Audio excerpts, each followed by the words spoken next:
Olá, queridos alunos da Rede Municipal de Ensino. Eu sou Williams Pimentel, professor de Ciências do 8º ano. E, finalmente, minha gente, nós vamos dar encerramento, certo, a esse nosso tema sobre produção e consumo de energia de forma sustentável e consciente, tá ok? Então, hoje nós temos exercícios para fazer uma revisão do assunto, né, do tema que nós estamos abordando, e nós vamos aproveitar, utilizando o material didático fornecido para vocês, né, e peguei uma série de questões que mais propositiva, certo? Uma coisa mais interativa com vocês, que vocês podem até mesmo fazer exercício de cidadania, movendo a própria comunidade local, a comunidade escolar, para o movimento do uso do consumo consciente e inteligente de energia elétrica. Então vamos lá. Essas são as habilidades de hoje, né? Revisando a forma de calcular o consumo de energia elétrica nos eletrodomésticos, né? E, logicamente, usando aquela formulazinha, né, que é o consumo igual ao produto da potência do aparelho em função do tempo, tá? Para nós termos uma ideia de quanto vamos pagar mensalmente e poder fazer uma, vamos dizer assim, uma programação, certo, do que vai ser consumido. Nós também iremos propor ações, né, tanto individuais como coletivas, do uso da energia elétrica de forma sustentável, tipo de aparelhos, hora de usar, ambiente, tudo isso, certo? Para a gente estimular a conscientização do uso responsável da energia com os nossos próprios hábitos.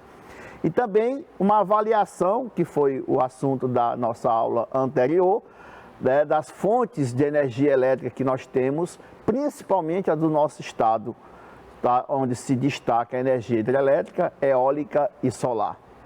Tá ok? Então, vamos lá. A nossa primeira questão, ele pede para você fazer um esquema de um circuito elétrico, certo? De uma lanterna comum, tá? Aqui do lado tem um modelo, certo, representativo para você se inspirar e fazer o próprio desenho. Usando duas pilhas de 1,5 volt, tá? Um soquete, tá? O pessoal do interior chama isso aqui de foquite, né, mais do meu tempo, fios elétricos e fita adesiva, para você conseguir já fazer uma mesma lâmpada acender, né, se você vai conseguir fazer essa lâmpada acender.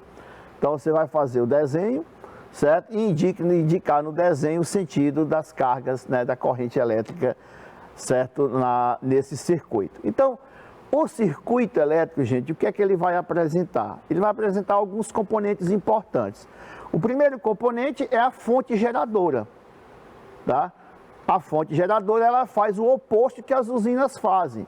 Elas transformam alguns tipos de energia, que a gente chama de energia potencial, em energia elétrica, tá?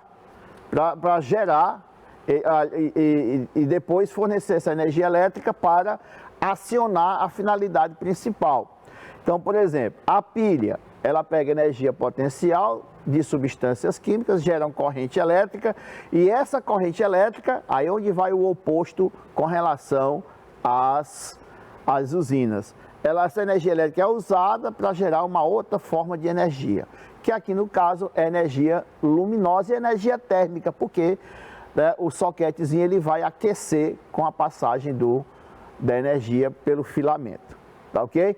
Então nós temos aqui, observem bem no nosso modelinho, olha aqui, as duas pilhas ligadas em série, e aqui cabe informação importante, temos duas formas de acoplar geradores, né, pilhas, que são paralelas e em série, né? As que são ligadas em paralelas, elas vão ter a mesma voltagem de uma pilha só, no caso aqui 1,5, 1,5 volt, mas a duração de funcionamento do aparelho vai ser maior. A ligação em série, ela, no caso aqui, como tem duas pilhas e cada pilha tem 1,5 volt, ela vai gerar o dobro de energia. Então, quanto mais pilhas ligadas em série, você vai multiplicando o valor pelo valor da voltagem de uma só. Vai gerar mais voltagem, no entanto, a duração vai ser de uma pilha só. Tá? Primeira informação, outra informação importante. E aqui nós temos o fluxo de energia, ó, sai do polo positivo, aqui nós temos uma molinha só para sustentar, vai pela fiação elétrica, passa pelo interruptor, do tipo liga e desliga, que é só um regulador, né? Quando você não quer mais, você abre o circuito, né? E aí a energia não chega até o soquete, então não há formação, não vai ligar o soquete. Quando você aciona o ligar, fecha o circuito, a energia passa, chega até o soquetezinho, passa pelo filamento, geralmente é de tungstênio, que aquece, fica incandescente e emite luminosidade. Então ele transforma energia elétrica em energia luminosa e energia térmica. E a energia volta por outro filamento até o polo negativo, fechando assim o circuito elétrico. Tá? Esse é o nosso esqueminha. Para responder isso, ó, você pode fazer isso aqui, de forma bem simples. Ó, sempre lembrando, se você vai ligar em série, se esse soquete funciona com 3 volts, lembre-se, o polo positivo de um é conectado ao polo negativo do outro. Sempre, se você ligar 2 polos positivos ou 2 polos negativos, nada, porque o circuito fica aberto.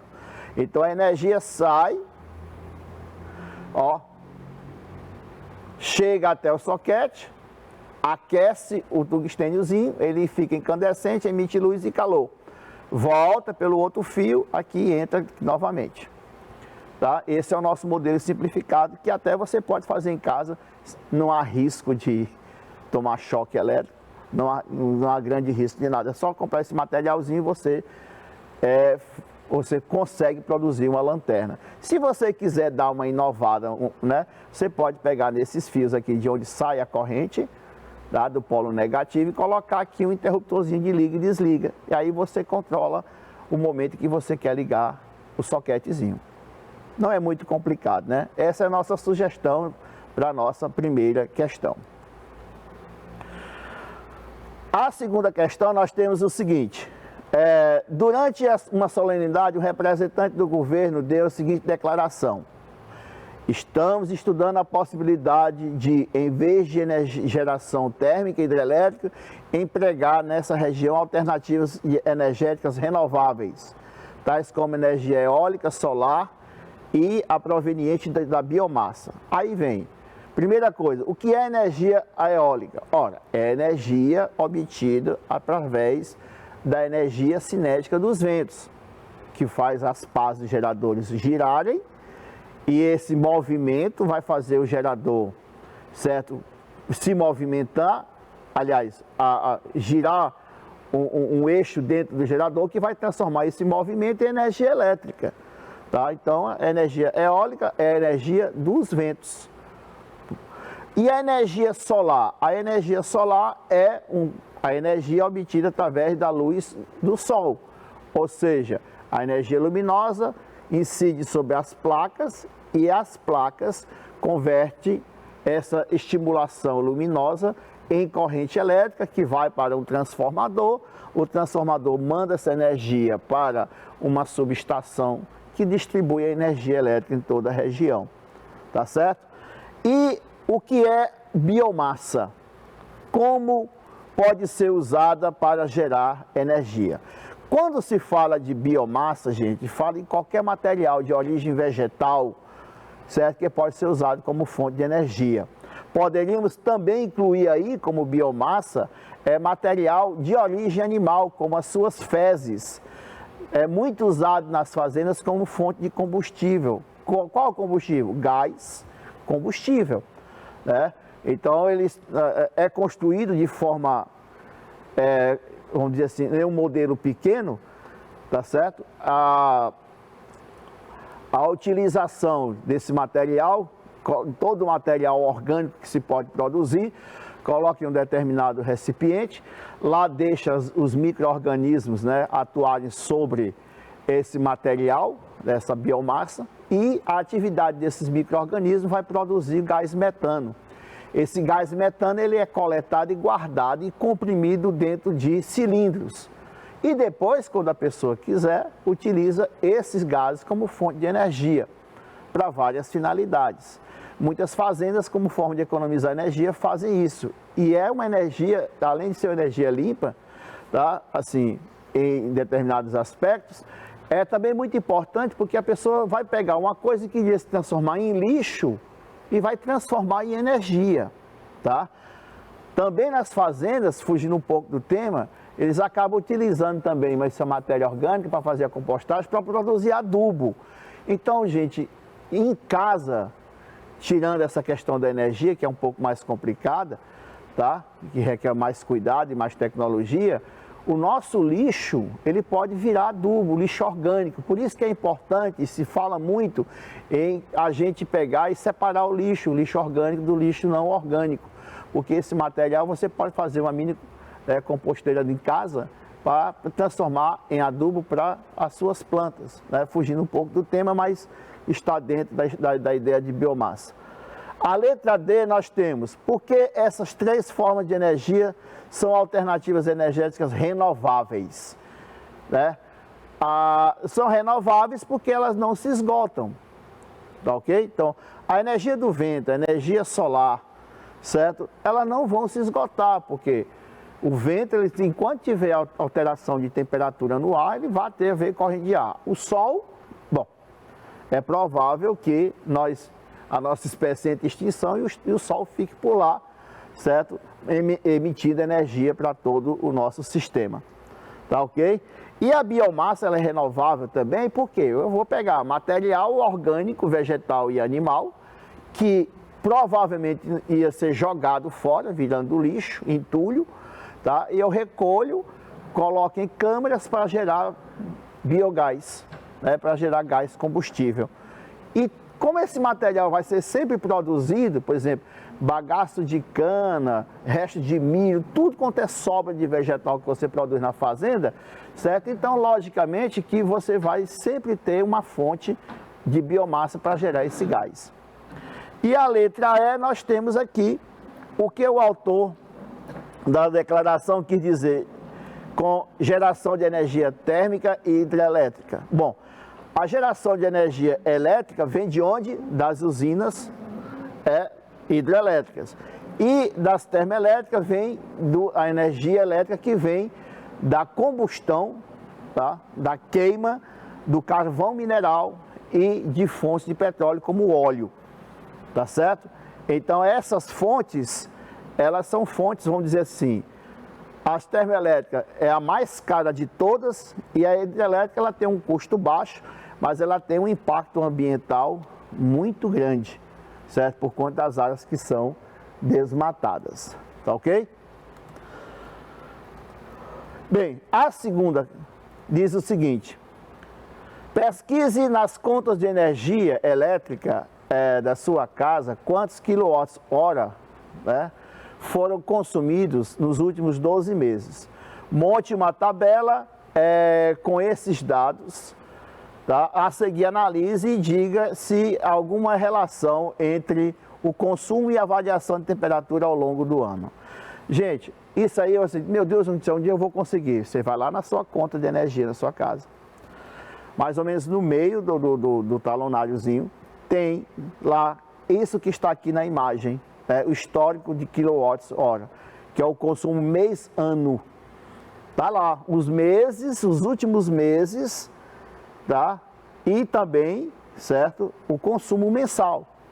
Tá aqui. Esse que eu peguei, ó, de agosto, observem bem, de 2020, agosto, setembro, outubro, novembro, dezembro, tá? Aí inclui aqui, já em 2021, janeiro, fevereiro, março, abril e maio, tá?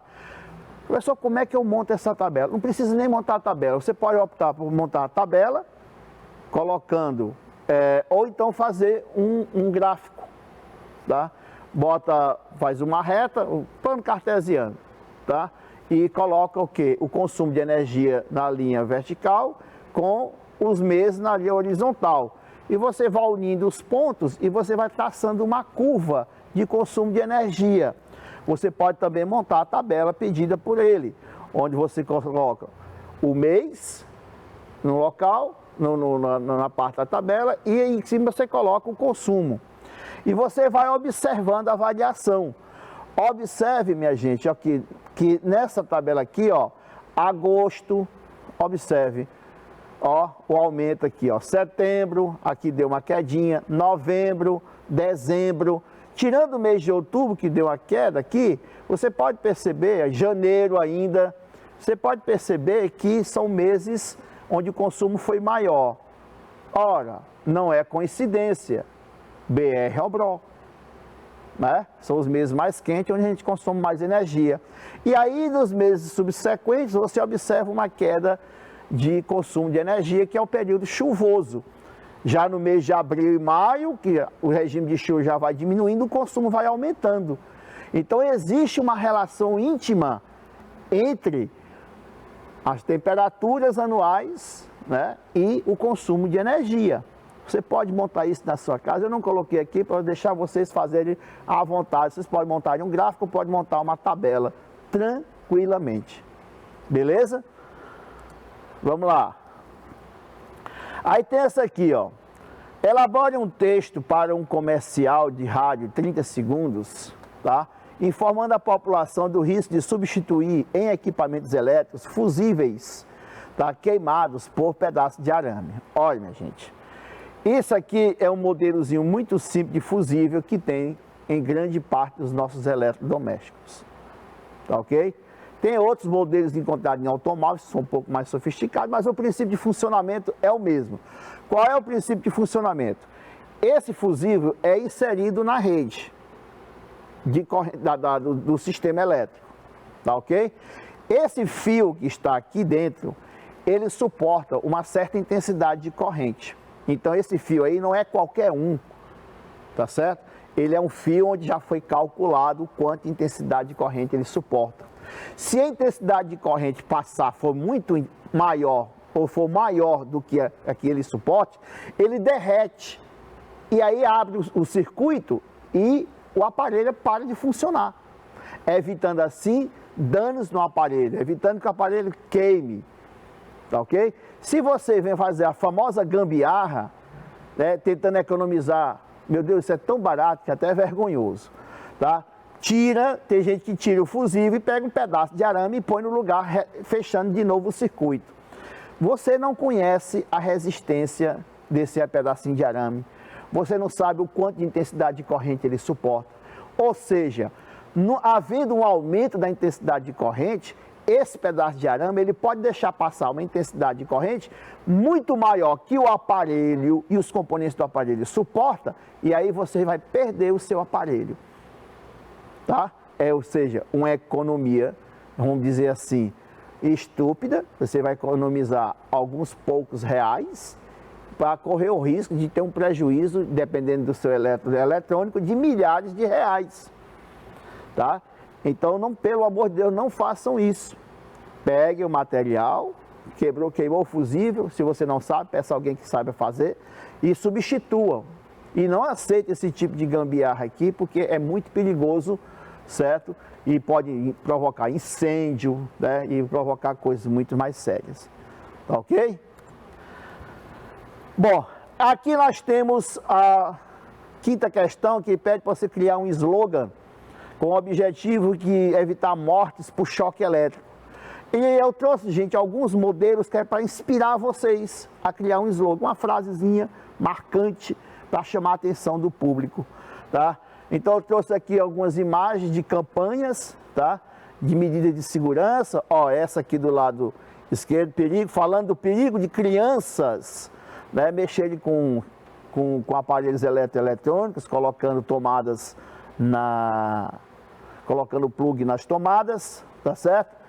Indicando aqui que os percentuais de acidentes que acontecem no lar, tá? Por conta dessa, vamos dizer assim, dessa imprudência, não é imprudência da criança, os adultos é que tem que tomar cuidado, Tá? Por exemplo, tem uma forma muito simples que é colocar aquele tapa-tomadazinho, né? Tem uns que são muito bons que a criança não consegue tirar e nem consegue enfiar nada lá.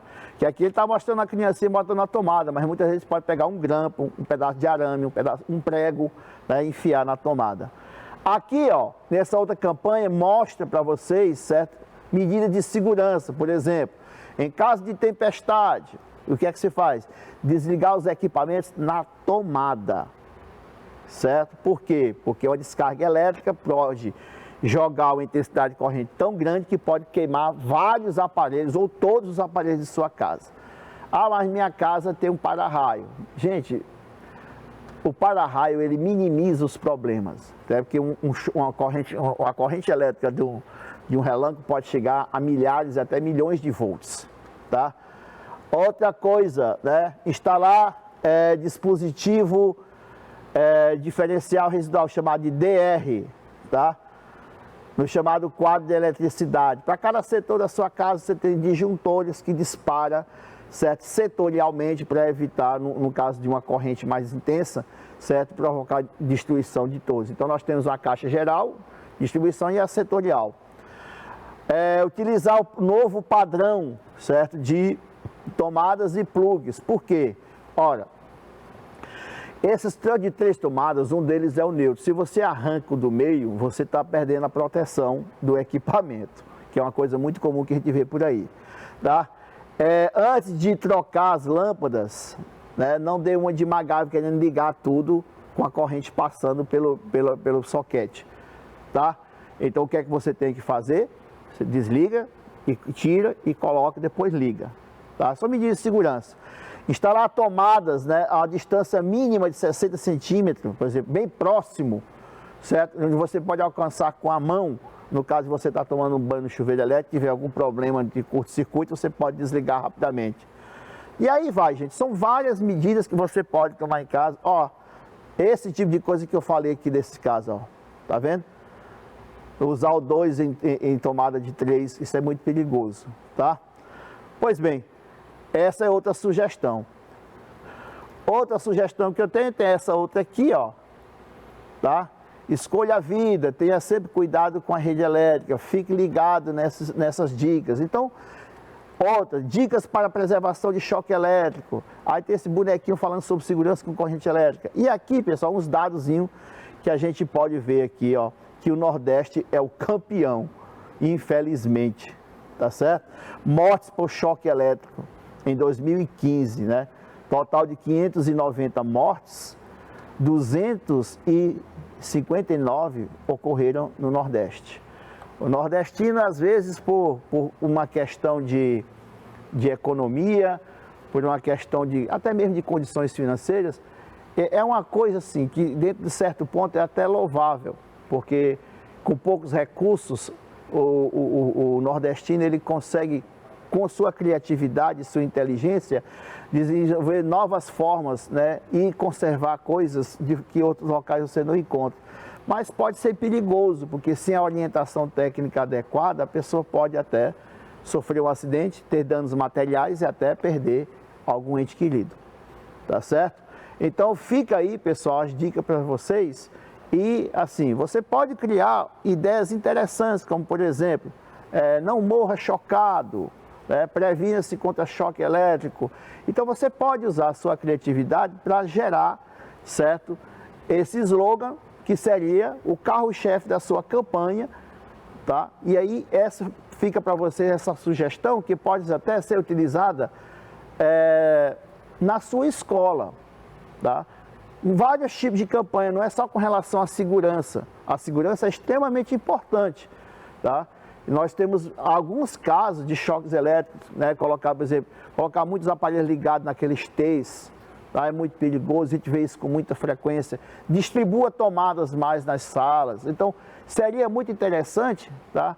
Por exemplo, no retorno às nossas aulas presenciais, se Deus quiser, a gente pensar, né, cada um de vocês nessas coisas, ó, uso inteligente, consumo inteligente de energia elétrica, proteção contra choques elétricos e fazer campanhas, né? Os professores também poderiam estimular seus alunos com relação a isso, porque fica uma atividade prática, tá? Envolve uma grande quantidade de pessoas, que vai ser uma campanha, não vai ser uma coisa em loco, vai ser uma coisa com distribuição de cartazes, produção de material, trabalho de distribuição. Pode-se pensar também, por exemplo, em palestras com profissionais da área de segurança, como, por exemplo, o pessoal do Corpo de Bombeiro, tá? Um especialista, um engenheiro elétrico, tá? Para fazer uma palestra, para passar as informações mais importantes para todo mundo. Ou seja, envolva toda a escola nesse processo. Tá? É muito importante, porque não fica uma coisa solta, falando só em sala de aula. Fica uma coisa prática, o aluno fica envolvido, né, tomado pela experiência prática de fazer uma campanha dessa forma. Tá? E nós sabemos, né, com a experiência que nós temos em sala de aula, que os nossos alunos produzem muito mais em atividades dinâmicas, né, do que somente aquela aula teórica em sala. Práticas de laboratório, campanhas, tudo que envolva movimento, agitação, organização, cooperação. Os alunos, os adolescentes são muito cooperativos quando eles realmente querem. Lógico que com devido incentivo, tá certo? Então fica a dica aí, né, para uma possibilidade o mais cedo possível do nosso retorno às aulas presenciais. Vamos mexer nossos alunos para poder a gente fazer essas campanhas de conscientização, porque isso não fica só na escola, isso migra para os seus lares. Então, daqui a pouco, aquela atividade de campanha que você fez na sua escola, de repente pode estimular algum grupo de aluno que resolve fazer isso na sua casa, que resolver se juntar com os membros da comunidade e começar a fazer uma campanha de conscientização para o bairro inteiro. É assim que as ideias de conscientização começam nas escolas e se espalham pela cidade toda. E aí você terá um cidadão consciente, uma pessoa responsável e principalmente um excelente fiscal, né? Contra o consumo, vamos dizer assim, o consumo e o desperdício de energia e também com relação à segurança. Bom, gente, aqui nós vamos encerrar essa parte, essa sessão. Espero, né, que essa revisão um pouco mais interativa tenha animado vocês, porque eu, pessoalmente, eu fico muito animado com essas atividades de campanha, certo? E atividade prática. E, com a graça de Deus, nós vamos retornar às nossas atividades. Até mais, gente. Um abraço.